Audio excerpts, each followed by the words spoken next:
Ah yes, the 35mm camera. Who remembers when this was the only way to take photos, or well, film was the only way to take photos rather. This particular one is a real cheapie, and a lot of the professional photographers would call this a trash cam because it is so cheap. And anyway, so it has obviously a zoom lens with plastic fixed focus. You can't adjust the focus, so you have out of focus or in focus if you're lucky. Has a big old flash on here.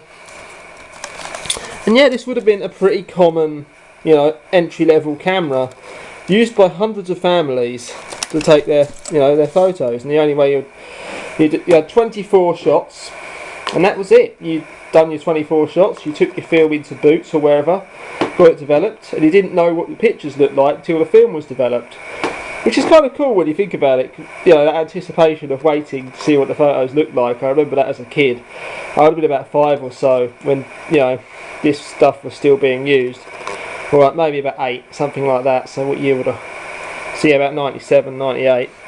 So they would have still been using this sort of technology. But nowadays, of course, everyone's got a smartphone. Snap a picture, you see what it looks like, instant gratification that the picture looks good. But none of the fun of, the old analogue film photography, where you had to wait and see what your photos looked like. And of course, there was always the risk of if you didn't know the film was all the way rolled in, so the film would still be in the back of the camera, and if you exposed it to light, like you took it out too early, then you've lost all your pictures. Whereas that doesn't really happen today.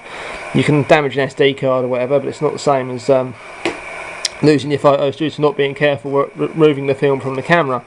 And then of course you had to be a bit of a tit to do that, but it happened quite a lot. So yeah, this is just your typical cheapie camera available at like Tesco's or Asda's or somewhere like that. Wouldn't have been very expensive when it was new. I mean, it says made in Japan on the lens, but the whole thing is just cheap plastic. But it did work, and a lot of people did used to use this kind of thing. It's got a weighted bottom to make it feel heavier. This whole piece is metal, probably lead inside.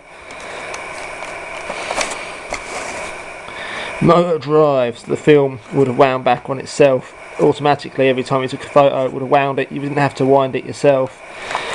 Unlike some of the little disposable cameras, you'd have to wind the film in yourself. And yeah, our viewfinder, that's your only viewfinder, so you can't actually see what the focus is like or anything like that. You just look through the viewfinder and hope for the best in this case. We can't adjust the focus anyway, so... Oh, but you can't even see how zoomed in it is or anything. So you're pretty much sort of guessing. Anyway, that concludes the video of this retro camera. See you later.